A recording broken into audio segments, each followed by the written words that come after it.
And I'll start the PowerPoint slides.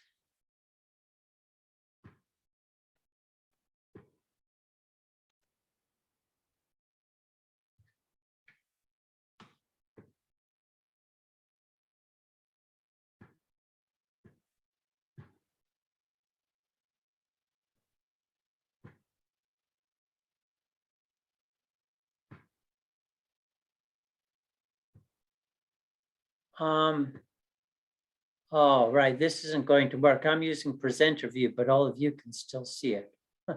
I needed to plug in somewhere else, but that's okay. Actually, we don't see the presenter. You don't see the presenter view? Really? Oh, that's interesting. Okay, let me begin. Good morning, everyone. My name is Mike Lyons, and I'm here with my colleague, Hiroaki Kato. We are going to talk to you about the power of a big question.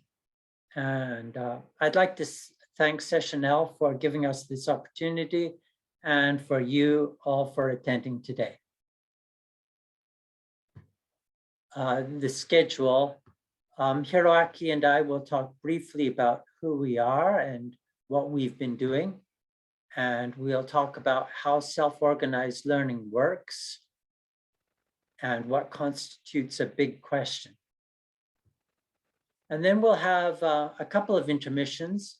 In the first intermission, we'll put you into breakout rooms and give you a chance to act as students in the soul. After that, we'll give you some directions about how to run a soul in your own classroom and how to make a big question, and another breakout room session where you'll be able to practice making some big questions of your own. And after that, some conclusions and questions. So this should take about 45 minutes. About me, I'm Canadian. I'm a long-term resident of Japan. I've been here about 33 years. I'm teaching part-time at universities in the Nagoya area while running my own English schools in Gifu. My wife, who is Japanese, is also an English teacher. She and I both dislike Japan's teacher-centered education system, especially when it comes to language learning. So when our son was born in 2000, I started looking seriously at the extremes of alternative approaches. And that's when I saw one of Sugata Mitra's early TED Talks. And I became interested in what he called self-organized learning environments, or SOLs. I eventually tried it out in a university English class, and it worked wonderfully. I was really hooked. I loved how my students reacted, and I loved the way my role changed from teacher to facilitator. It was so much fun. Here are a few pictures of some of the work I've been doing. That first experience was a SOL that I did at Meizhou University in 2015. It just sort of came about one day. The computer room at the campus was open one day. I asked if I could, take my students in there for a different type of English lesson. And the staff said, sure, go ahead. So I took the students in there and did a SOL, and it was just awesome. I'd never, ever seen my students so engaged. After that, I opened a dedicated SOL school in my home in Gifu. And currently I'm teaching online SOL courses, some with Hiroaki Kato online, and some with Nagoya University of Art and Design, Nagoya Zoke University, and some other sessions at Meizhou University and Doho universities as well. How about you, Hiroaki? Hi, yeah, thanks, Mike. I'm Kato Hiroaki. I live in Sagamihara City in Kanagawa Prefecture. So Mike and I, live far away. We only met once in Nagoya, but we've been working for around 3 years now. Yeah. So I started my juku. I'm a juku teacher, and I started my juku in 2018, and that's when I also started the other way of teaching is self-organized learning, which we will talk about today. And I joined a group of retired teachers, which is Granny Crowd. We will also talk about that later, but I'm a member of Granny Crowd, and I run some sessions with kids in India. And the picture that you're seeing now is just a couple of them from my session. Okay, and as I was doing some soul sessions with my students in my own juku, I run international sessions with classroom overseas, and that's what Mike and I've been doing since 2018, and we found it a very good way to give opportunities to students to learn with students in foreign countries, and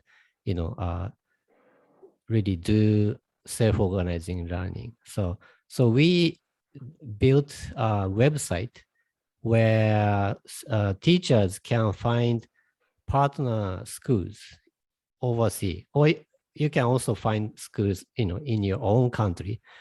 But this is a website we built, sold online. You can. This is a free service actually, so you can sign in and post your own session and look for partner school, or you can search other teachers' session on the calendar. So yeah, please do try trying this website. Okay. Thanks, Mike. Thank you. So by the way, who here is familiar with self-organized learning environments? If you've done self-organized learning environments, can you sort of raise your hand or say yes? Turn your mic on, say yes. NT raised a hand. Anyone else? No? And who here is familiar with the hole in the wall experiments?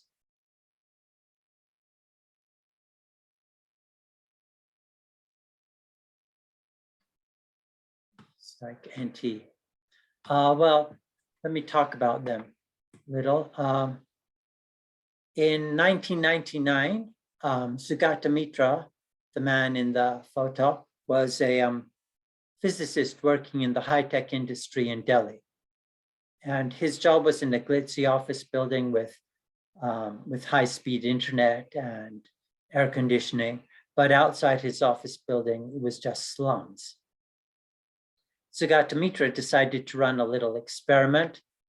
He embedded some computers in a wall outside his office building. The computers were roughly at the height, convenient for children, about a meter off the ground. And they were behind glass. And there were signs up saying that the computers were free to use. And that was it. And he sat back and watched what happened. So children from the local slums who were mostly illiterate, who had never seen a computer before, who had never heard of the internet, started gathering around, and they were curious about these new machines, and they started to play around with them. they learned by trial and error. You know, if you do this with the clicker, then something happens, and they helped each other out. They told each other what was going on. It became a community of practice, and through trial and error, in a very, very short amount of time, most of the kids have become computer literate. Now, look, no teachers. They went from nothing to something pretty significant without teachers. Sugata Mitra at first labeled this minimally invasive education. He took the term from minimally invasive medicine. So the idea is that, you know, he didn't want teachers to get in the way or to hurt the students. But after a while, as a physicist, he recognized that what was going on was a self-organizing phenomenon. And so he labeled sort of the area in front of the computer screen where groups of kids gather. He labeled that a self-organized learning environment.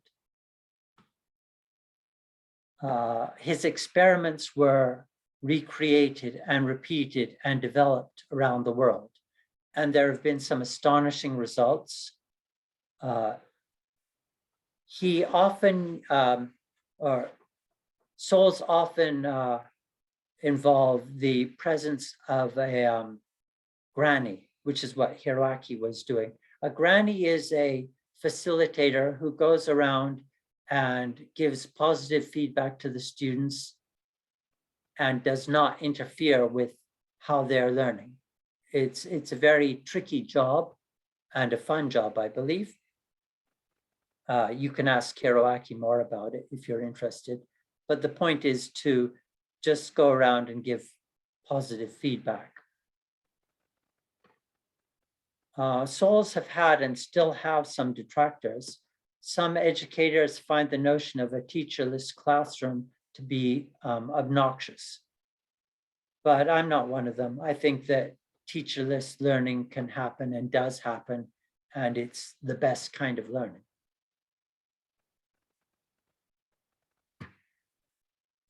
This is a slide showing where souls fit into modern theories of education. Constructivist theory tells us that knowledge is constructed, not imparted. Inquiry-based learning encourages students to find their own answers. The advent of the internet and connectivism gives students shared cloud-based knowledge and a virtually infinite library. And communities of practice reinforce social constructivist learning. All of these are mainstream to student-centered learning theory, and they're elements of souls. So as far as I'm concerned, souls are very much mainstream modern education. And I don't think there's anything controversial about them. So it's time for an intermission. Hiroaki and I will now give you a little taste of what it's like to be a student in the soul. We're going to send you off to a breakout room for, I think it's 6 minutes.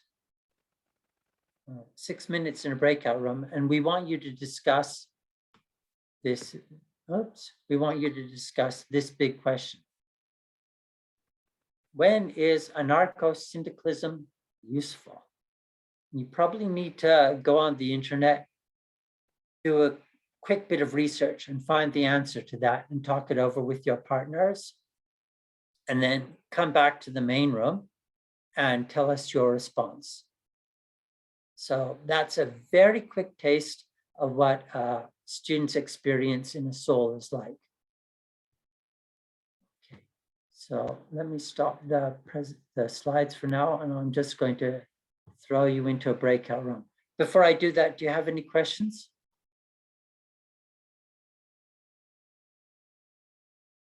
No? Okay, please go to the breakout room and talk over the big question for 6 minutes.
Hi, Hiroaki.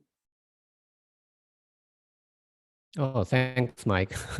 No I problem. don't know what. So Yeah. you can go to the breakout room if you like and act as a granny. Okay.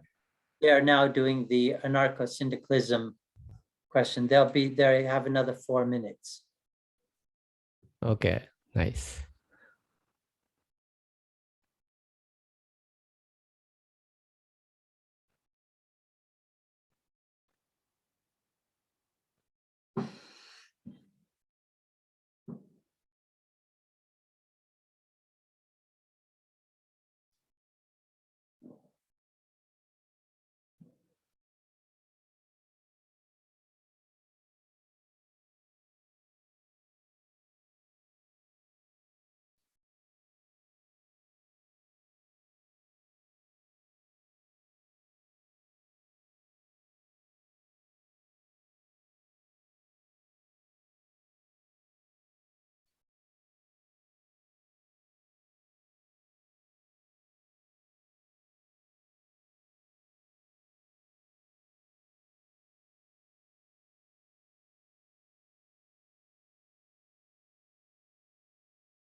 Trying to come.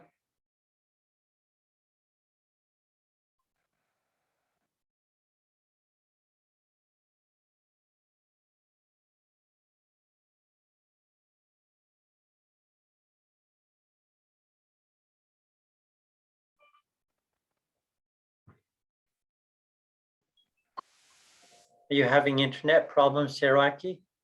Oh no, I tried to come back to this room and I accidentally pressed Oh, yeah, exit. Are they talking about the topic? Yeah, it looks, they looked a little bit lost. How did you put the big question? Just like that, sonomama. そのまま、when is anarcho-syndicalism Useful. useful? Okay, okay. So it's not just a definition of it. No. Okay.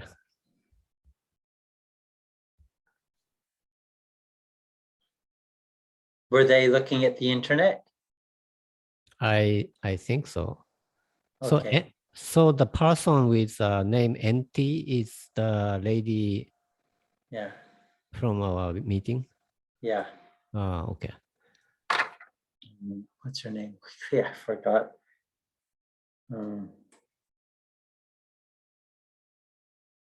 Namiko Tsuruta. Okay. You can put me in the room. You can join from the breakout room link at the bottom of your screen, but they're coming back now. Okay.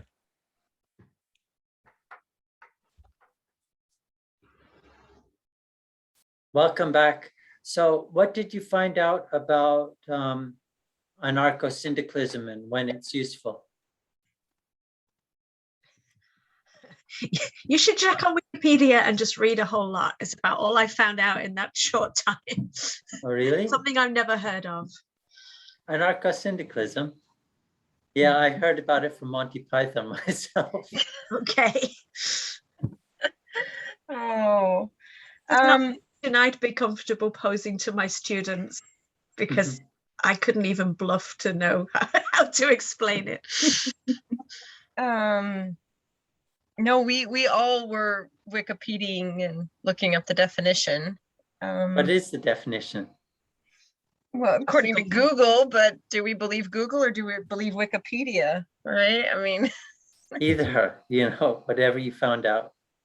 well, that it's connected to like a political and kind of economic philosophy of how, I don't know, industrial unionism. That's kind of what else we found out. It was connected to workers' rights or unionism. But really? Didn't have enough time. You didn't have enough? Yeah, it's only a 6-minute soul. It's pretty short.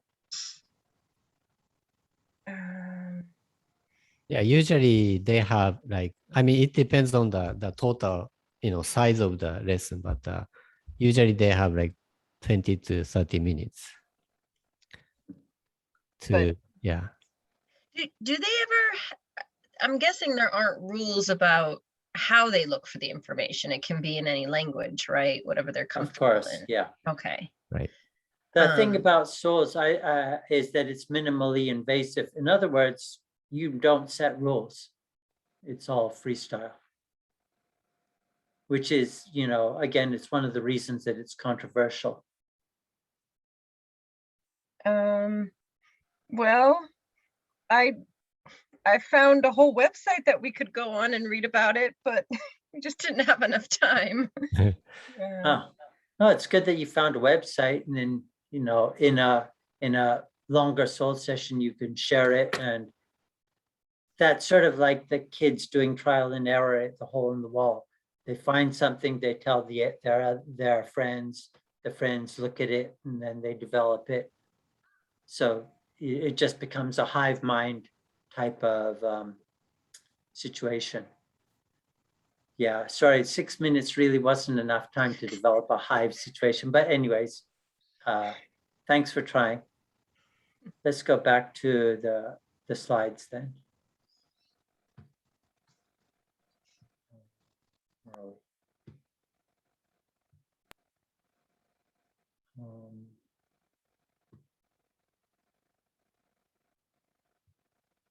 Oh, I lost this slide. Let's continue from here.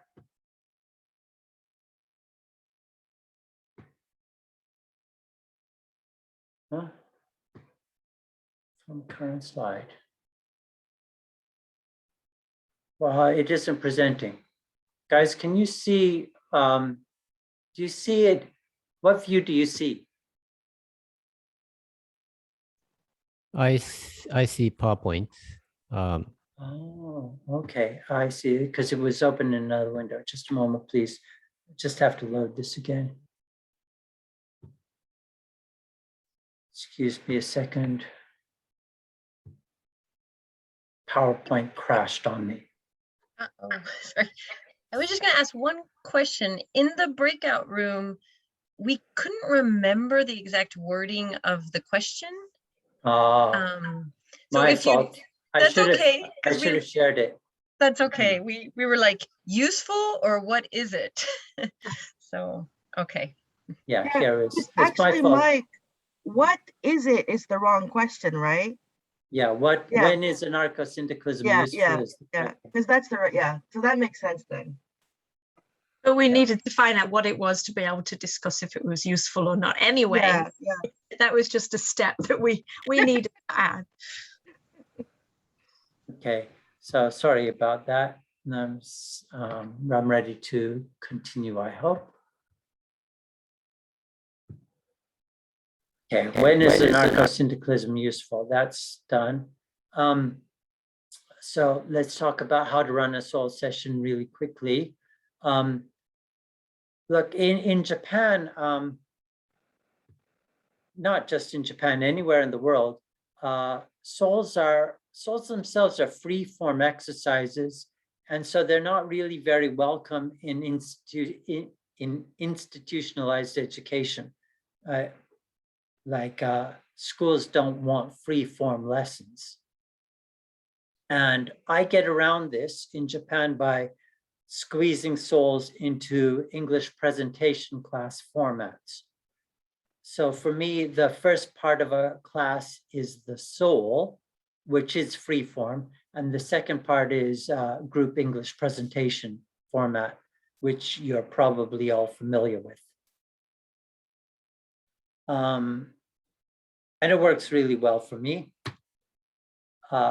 If you want to go about setting up your own soul session, here are the steps. First, you set up a room with some computers and other materials that the students might need. If your session is online, then the material would probably be a shareable PowerPoint slide or Google Slides, something where the students can collaborate. And if it's in a classroom, it might be pieces of paper and pens and crayons and stuff. Then you form initial groups of 3 to 5 students. Students are welcome to change groups if they like, but you set up the groups initially. You pose a big question to the students. Again, we will get into big questions in a few minutes. Next, you allow the students to self-organize and answer the question as they see fit. This is the hard part. I wrote in yellow, so it would be easy to see. This is the hard part because it's where souls differ from other types of inquiry-based models. Souls are strictly and entirely student-centered. Sugata Mitra pointed out that learning happens at the edge of chaos. Self-organization in general happens at the edge of chaos. But we teachers don't like to see chaos in our classrooms. Personally, I feel a little uncomfortable myself when I see students who look lost or they're goofing off or something. But other than offering technical support, I try not to interfere when my students are doing self-organized learning. I just leave them alone. And the results have been very, very good. In the hundreds of souls that I've done, I have rarely, if ever, seen students goofing off. Like they might be confused, but they get over it. They talk to each other, they collaborate, they form communities of practice. When you're in a community of practice, you are engaged, you have some responsibility. You take responsibility for your own learning. It works. It works for the students, but again, it's hard for the teacher to leave the students alone. Then students present their findings. This is where, the English presentation format kicks in. And finally, there's feedback. The timing of it is sort of like this. It can depend on how many students there are, the length of the total session, whether the students are familiar with souls or not, whether they've done them before. There are lots of different factors. In the case of my weekly soul lessons at Nagoya University of Art and Design, I generally have 5 minutes of greetings and an introduction of the big question, then 60-minute soul, and then 25 minutes of presentations and feedback. But again, there are lots of different factors that can influence this timing.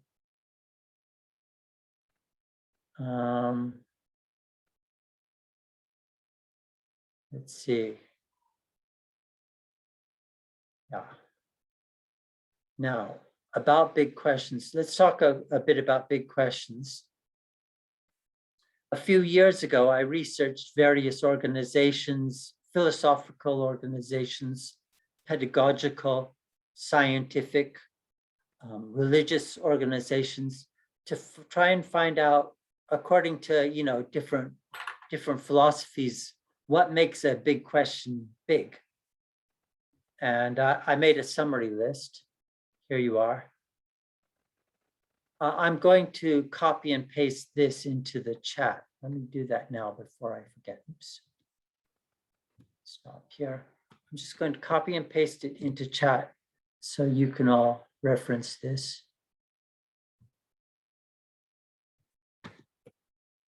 Go back to the slideshow.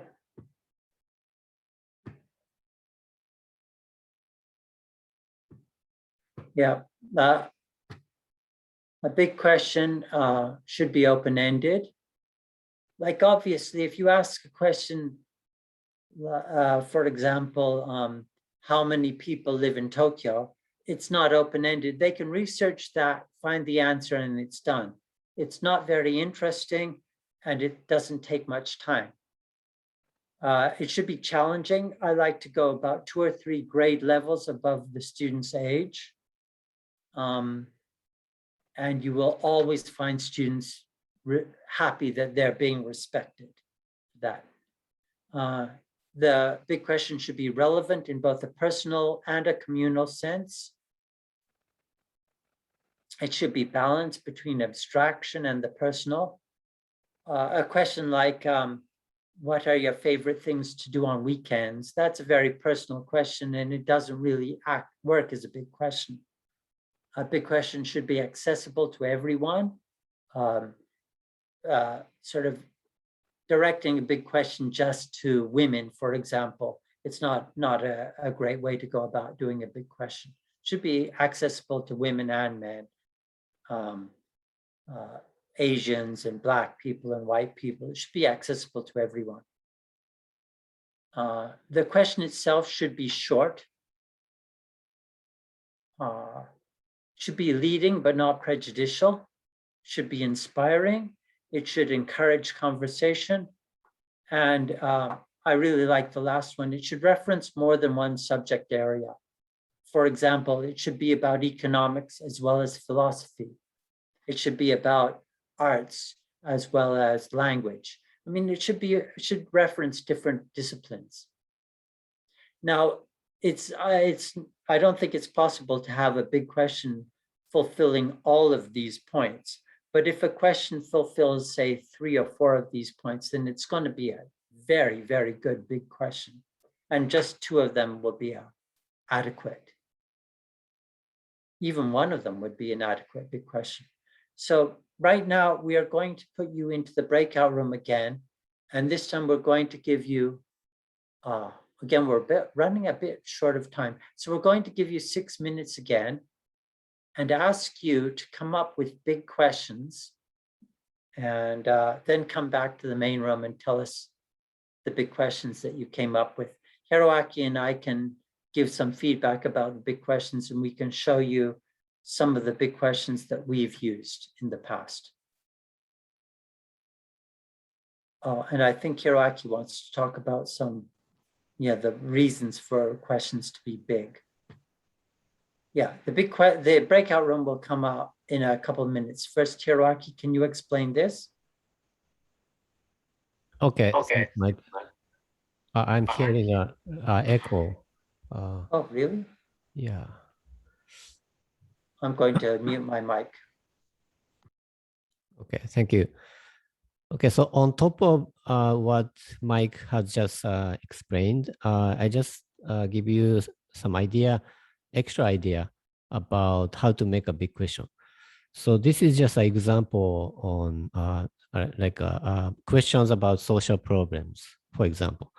So if you look at it, this is different ways to put theme into a question. So if you see top left corner, it says not so big question. it's actually not a big question.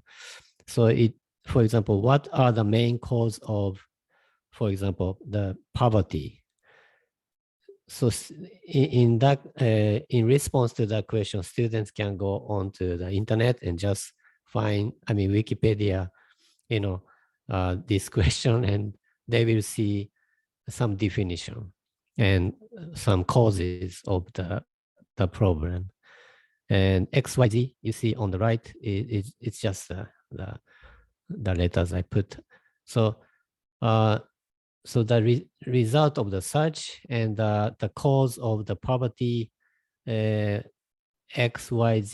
are the actual findings the students find on the internet. And a different way to make a question is the one on the right, top right corner. Look into the process. So they can be asked, how exactly does X cause the poverty, for example? Now they're not just looking at the definition, but they are looking into the process. So that's more complicated contents to look for. And next step, one down, make it our issue, make it students' own issue.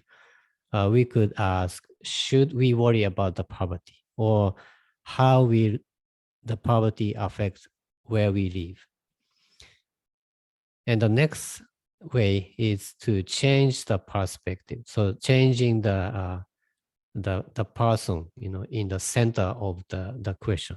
So should people in country B worry about the poverty, or how will the poverty affect country B?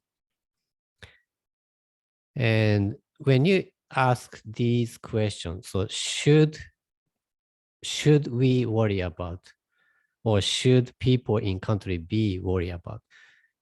When you go, why should we worry about the poverty? Then you are putting it in the form of loaded question.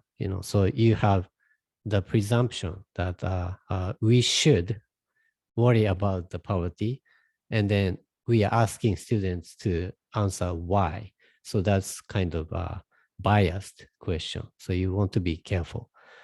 And the one on the last is solve the problem. Okay. So we ask, how do we solve the poverty? Now the students are looking at the big question. They need to know the issue really well. They need to know the process. They need to know, every detail of the issue, and then they have to think about the topic really and come up with the solution. What can we do about this? So that's a big question. So you can try different layers, I mean, different depths of the question. Okay, so I let you go into the breakout room now, and please discuss, some ideas. You can make some questions. Thanks, Mike. Mike, your microphone is muted. Sorry, I'll put you into breakout rooms. Please go and talk about big questions. See if you can come up with a few good ones. We're a bit short of time, so let's limit it to just 4 minutes in the breakout room. Okay. Oh, do we have 4 minutes? I think it's already 41. Just a moment, please.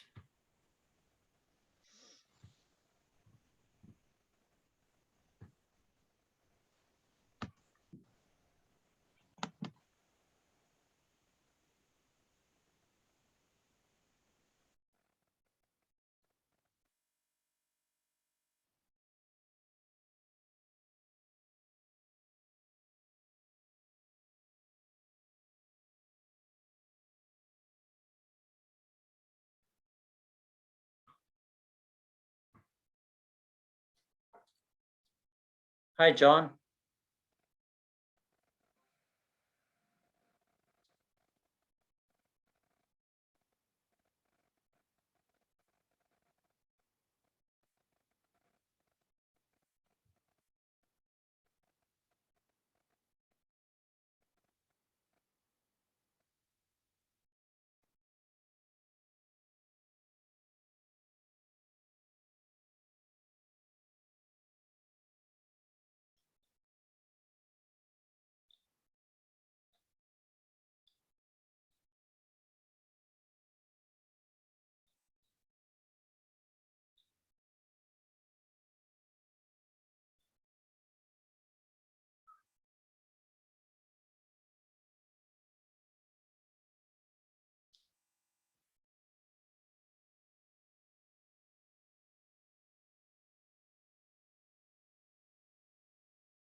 Hi, Mike.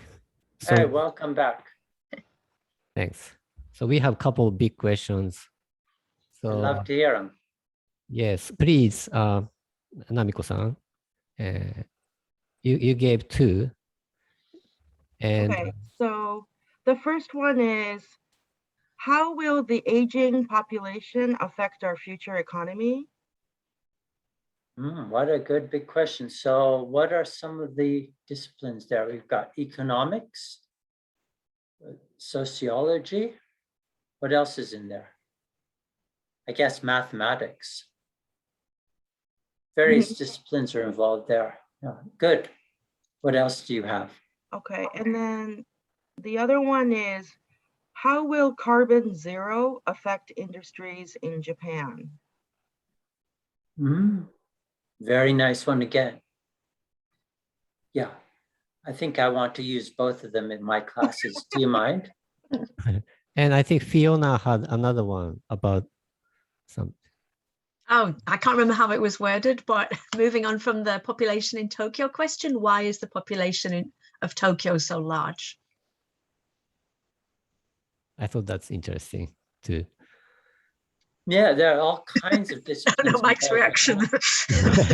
All kinds of disciplines there. I mean, yeah, that's really interesting. History, so going back quite far in history too. Yeah, very interesting. And I have no idea what the answer is. So it would be one of the times when I'd be, sitting there on the edge of my chair waiting for the students to tell me the answer. Ellie, did you have a big question too? No. Sorry. No, I had no big question. But I did love Hiroaki's comment about leaving the students at kind of a frustration point, and that it piques their interest, motivates them to do more research and maybe challenge themselves. I loved that idea of frustration. Frustrating the students, isn't that fun? Right. Yeah. So when you do the soul, we have to finish really quickly. But Yes.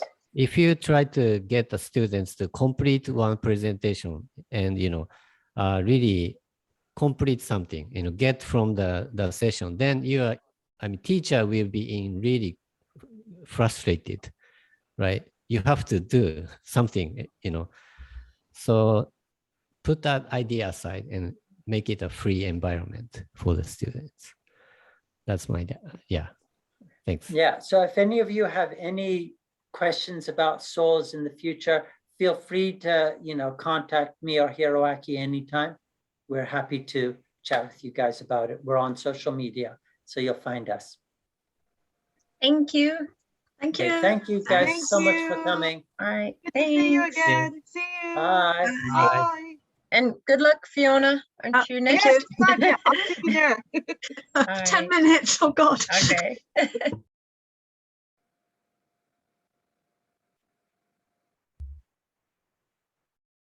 Yeah, Hiroaki, I have to log out, but I'm going to watch some more of the presentations. Are you going to watch any more presentations since you bought the ticket? Oh yeah, I look around. Yeah. Yeah, thank you. Okay, thanks for that. Take it easy. Yeah, you too. Thanks. Bye.